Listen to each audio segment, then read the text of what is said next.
হ্যাংলার রেসিপিতে আপনাদের সবাইকে স্বাগত।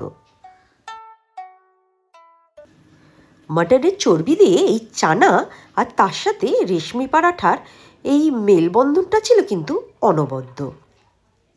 আগে দেখে নিই এই চানার রেসিপিটা। প্রথমে এই কাবুলি চানাটা আমি 6 ঘন্টা ভিজিয়ে রেখেছিলাম।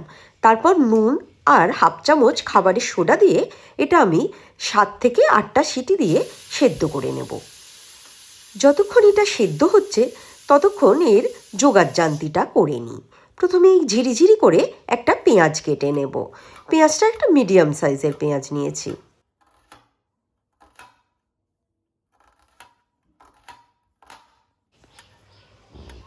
এবার একটা টমেটো কুচি কুচি করে কেটে নিলাম।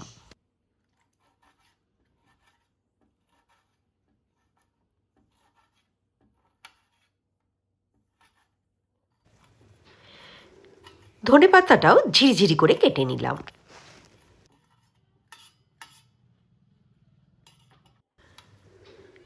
চর্বিগুলো কুচি কুচি করে কেটে নেব। তার সাথে নিয়ে নিয়েছি ছোট চামচের 1 চামচ রসুন বাটা আর বড় চামচের 1 চামচ আদা বাটা।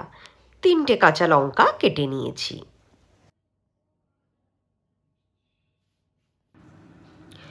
সর্ষের তেলেই করব রান্নাটা। কড়াটা গরম হলে দিয়ে দেব সর্ষের তেল। সর্ষের তেলটা বেশ ধোঁয়া উঠলে এর মধ্যে দিয়ে দিলাম ফোড়নগুলো।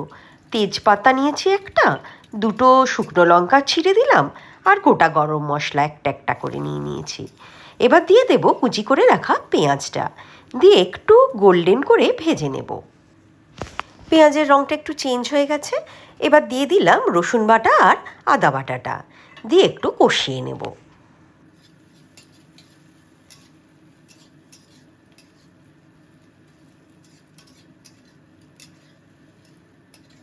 পেঁয়াজের সাথে আদা রসুনটা একটু কষানো হয়ে গেলে একে একে সব মশলাগুলো দিয়ে দেব।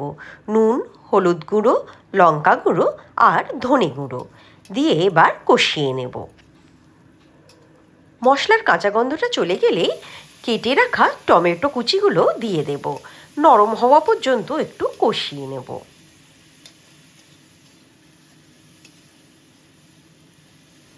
টমেটোটা নরম হয়ে গেছে, দিয়ে দিলাম এবার চর্বিটা।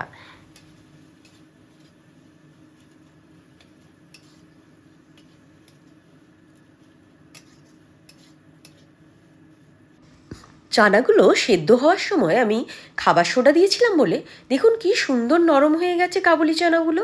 অনেকে বলেন কাবুলি চানা নাকি সেদ্ধই হতে চায় না। শুধু যখন চানাগুলো সেদ্ধ করতে বসাবেন খেয়াল করবেন জলটা যাতে খুব বেশি না হয়। এবার কাঁচা লঙ্কা কুচি দিয়ে লো ফ্লেমে এটা 10 মিনিট মতো ফুটতে দেবো, যাতে চানার মধ্যে পুরো মশলাটা ঢুকে যায়। এবার ঢাকনাটা খুলে ওর মধ্যে চিনি, গরম মশলা গুঁড়ো আর কুচি করে রাখা ধনেপাতাগুলো ছড়িয়ে দেব, দিয়ে একটু মিশিয়ে এটা ঢাকা দিয়ে 2 মিনিট মতো রেখে দেব।